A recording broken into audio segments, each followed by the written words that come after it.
Capítulo 2 de Senhora. Gravado por Leni. Senhora, de José de Alencar. Capítulo 2. Seriam 9 horas do dia. Um sol ardente de março esbate-se nas venezianas que vestem as sacadas de uma sala, nas laranjeiras. A luz coada pelas verdes empanadas debuxa com a suavidade do nimbo o gracioso busto de Aurélia, sobre o aveludado escarlate do papel que forra o gabinete. Reclinada na conversadeira, com os olhos a vagar pelo crepúsculo do aposento, a moça parece imersa em intensa cogitação.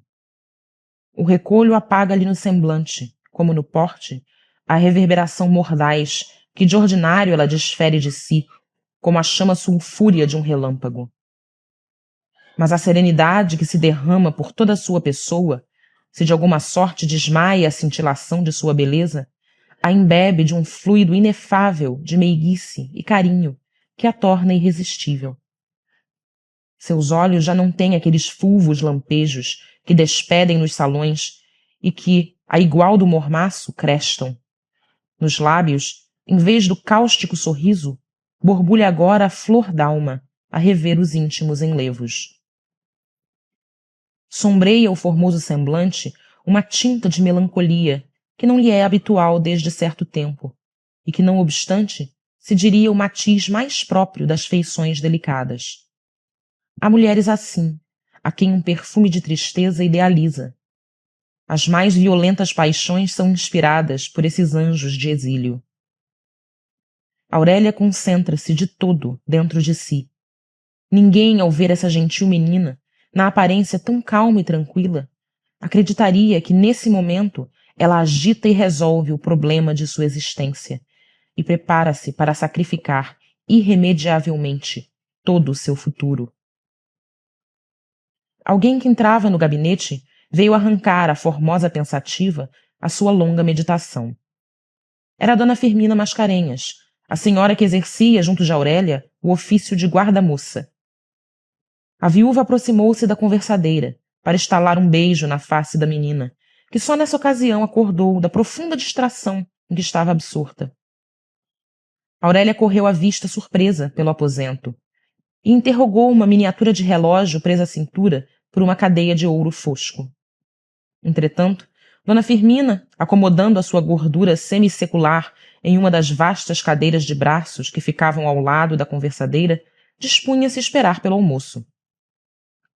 "Está fatigada de ontem?" perguntou a viúva, com a expressão de afetada ternura que exigia o seu cargo. "Nem por isso, mas sinto-me lânguida. Há de ser o calor", respondeu a moça, para dar uma razão qualquer de sua atitude pensativa. "Estes bailes que acabam tão tarde não podem ser bons para a saúde. Por isso é que no Rio de Janeiro há tanta moça magra e amarela. Ora, ontem, quando serviram a ceia, pouco faltava para tocar matinas em Santa Teresa. Se a primeira quadrilha começou com o toque do Aragão, havia muita confusão. O serviço não esteve mal, mas andou tão atrapalhado."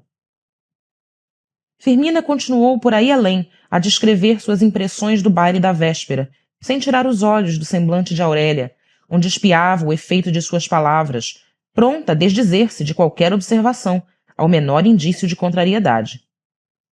Deixou-a a moça falar, desejosa de desprender-se de suas preocupações e embalar-se ao rumor dessa voz que ouvia, sem compreender. Sabia que a viúva conversava acerca do baile, mas não acompanhava o que ela dizia. De repente, porém, interrompeu-a.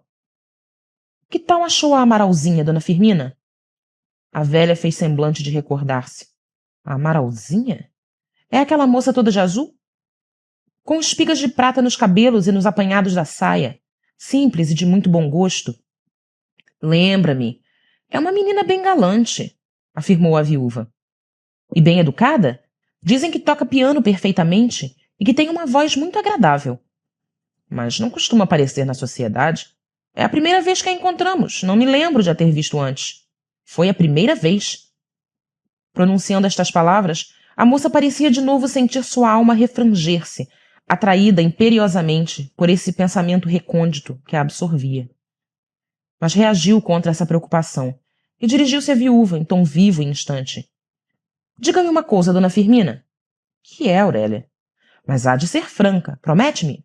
Franca? Mais do que eu sou, menina. Se este é o meu defeito...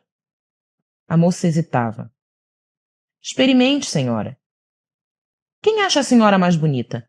A Amaralzinha ou eu? Disse afinal Aurélia, empalidecendo de leve. Ora, ora! Acudiu a viúva a rir. Está zombando, Aurélia. Pois a Amaralzinha é para se comparar com você.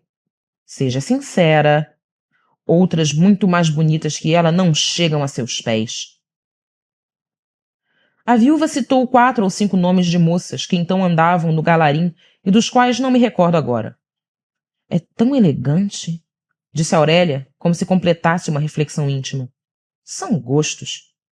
Em todo caso, é mais bem educada do que eu? Do que você, Aurélia? Há de ser difícil que se encontre em todo o Rio de Janeiro outra moça que tenha sua educação. Lá mesmo, por Paris, de que tanto se fala, duvido que haja. Obrigada.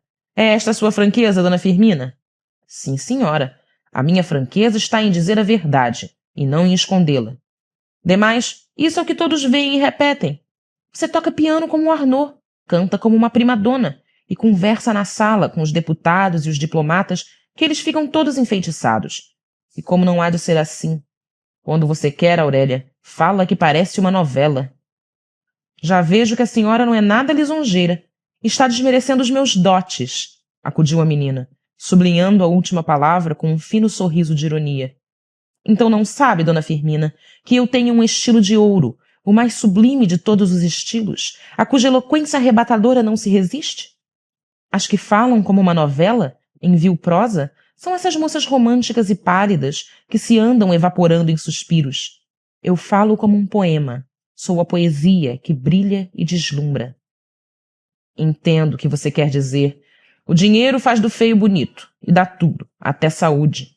Mas repare bem, os seus maiores admiradores são justamente aqueles que não podem pretender sua riqueza. Uns casados, outros já velhos. Quando pela primeira vez fumaram perto da senhora, não sentiu alguma coisa, um atordoamento? Pois o ouro tem uma fumaça invisível, que embriaga ainda mais do que a do charuto de Havana, e até mesmo do que a desse nojento cigarro de papel com que os rapazes de hoje se incensam. Toda essa gente que rodeia um velho ricaço, ministros, senadores e fidalgos, de certo que não espera casar-se com a burra do sujeito, mas sofre a atração do dinheiro. Agora mesmo, Aurélia, está você me dando razão e mostrando sua instrução. Quem há de dizer que uma menina de sua idade sabe mais de que muitos homens que aprenderam nas academias? E assim é bom, porque senão, com a riqueza que lhe deixou seu avô, sozinha no mundo, por força que havia de ser enganada. Antes fosse, murmurou a moça, recaindo em sua meditação. Dona Firmina ainda proferiu algumas palavras em continuação da conversa, mas notou que a moça não lhe prestava a menor atenção. Antes, parecia esquivar-se a qualquer impressão exterior, para mais profundamente reconcentrar-se. Então, com o tato dessas almas feitas para a domesticidade moral, ergueu-se, e trocando alguns passos pela sala, disfarçou a reparar nas estatuetas de alabastro e vasos de porcelana colocados no mármore vermelho dos consolos. Assim, de costas para a conversadeira, mostrava-se desapercebida daquele enlevo de Aurélia, a quem de certo havia de contrariar, quando voltasse da distração, a presença de uma pessoa a escrutar-lhe nos gestos o segredo dos pensamentos. Não teriam decorrido 5 minutos, quando ouviu dona Firmina um som trépido e cristalino, que ela bem conhecia, por tê-lo muitas vezes escutado. Voltou-se e viu Aurélia, cujos lábios de nácar vibravam ainda com o arpejo daquele ríspido sorriso. A gentil menina surgira de sua pensativa languidez, como uma estátua de cera que, transmutando-se em jaspe, de repente se erigisse altiva e desdenhosa, desferindo de si os lívidos e fulvos reflexos do mármore polido. Ela caminhou para as janelas e, com petulância nervosa, suspendeu impetuosamente as 2 venezianas, que pareciam um peso excessivo para a sua mão fina e mimosa. A torrente da luz, precipitando-se pela abertura das janelas, encheu o aposento, e a moça adiantou-se até a sacada, para banhar-se nessas cascatas de sol que lhe borbotavam sobre a régia fronte coroada do diadema de cabelos castanhos e desdobravam-se pelas formosas espáduas como uma túnica de ouro. embebia-se de luz. Quem a visse nesse momento, assim resplandecente, poderia acreditar que sob as pregas do roupão de cambraia estava a ondular, voluptuosamente, a ninfa das chamas, a lasciva salamandra, em que se transformara de chofre a fada encantada. Depois de saturar-se de sol como a alva papoula, que se cora aos beijos de seu real amante, a moça dirigiu-se ao piano e estouvadamente o abriu. Dos turbilhões da estrepitosa tempestade cromática que revolvia o teclado, desprendeu-se afinal a sublime imprecação da Norma, quando, rugindo o ciúme, fulmina a perfídia de Polião. Moderando os arrojos dessa instrumentação vertiginosa para fazer o acompanhamento, a moça começou a cantar. Mas, às primeiras notas, sentindo-se tolhida pela posição, abandonou o piano e, em pé, no meio da sala, roçagando a saia do roupão como se fosse a cauda do pálio gaulês, ela reproduziu, com a voz e o gesto, aquela epopeia do coração traído, que tantas vezes tinha visto representada por Lagrange. A ferocidade da mulher enganada, sanha da leoa ferida, nunca teve para exprimi-la, nem mesmo na exímia cantora, uma voz mais bramida, um gesto mais sublime. As notas que desatavam-se dos lábios de Aurélia, possantes de vigor e harmonia, deixavam após si um frêmito que lembrava o silvo da serpente, sobretudo quando este braço mimoso e torneado distendia-se de repente, com um movimento hirto, para vibrar o supremo desprezo. Dona Firmina, apesar de habituada desde muito ao caráter excêntrico de Aurélia, contemplava-a com surpresa nesse momento e desconfiava que alguma coisa de extraordinário ocorrera na vida da moça, que a tornara a princípio tão pensativa e produzia agora esse acesso sentimental. Entretanto, ela, com a mesma volubilidade que a tomara ao erguer-se da conversadeira, correu para Dona Firmina, travou-lhe do pulso fazendo-a de Polião e deu imediatamente um jeito cômico à cena, que terminou em risadas. Fim do capítulo 2.